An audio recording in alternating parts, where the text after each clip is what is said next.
All right, last question. Is feeding ChatGPT and other AI software the info you want it to know about your SEO goals the right way to implement SEO for AI? I don't know about that specific, Chris. Like with your question about what your SEO goals are, the right way to implement SEO.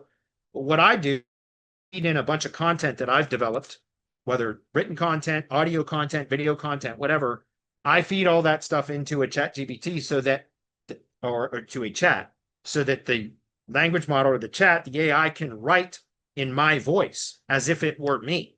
Okay. Also, I feed it in all the information that I want it to use when drafting content or answering questions or anything else, so that I basically tell it to confine itself to whatever data that I feed into that chat, so that it's not fabricating details or hallucinating and making stuff up like AI chats are known to do.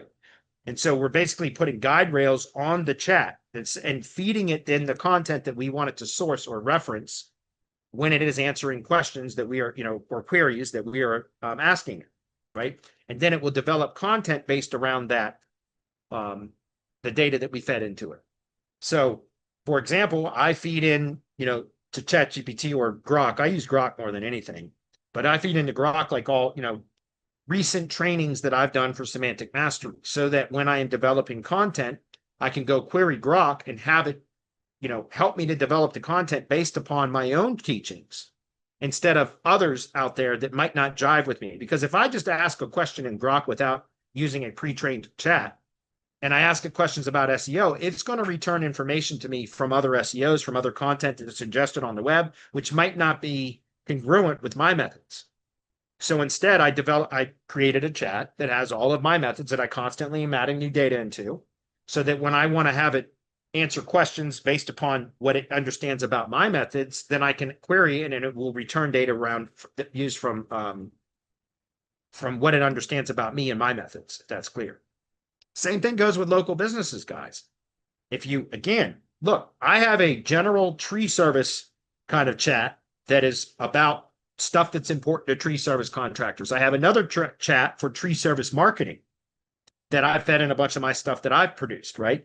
But I also have a chat, like I said, for where I've fed in FAQs and content from other tree contractor sites and things like that, so that when a contractor is asking me questions about like, well, how can we promote this or whatever, I can go to that chat and I can query up, make a few queries, and then I can go back to the contractor and say, here's what I've developed as a marketing campaign for this particular service or whatever. See what I'm saying? And so that's how you guys can become a lot more effective in any one industry, is by developing your own chats specific for that industry. So that, again, all of your messaging and everything is on point. And that's why I recommend having one industry versus multiple industries, because setting all of this up for multiple industries is just way too much work, in my opinion. I would just rather just constantly refine the chats and the prompts for one industry so that I could keep getting better and more effective in that industry. That's clear.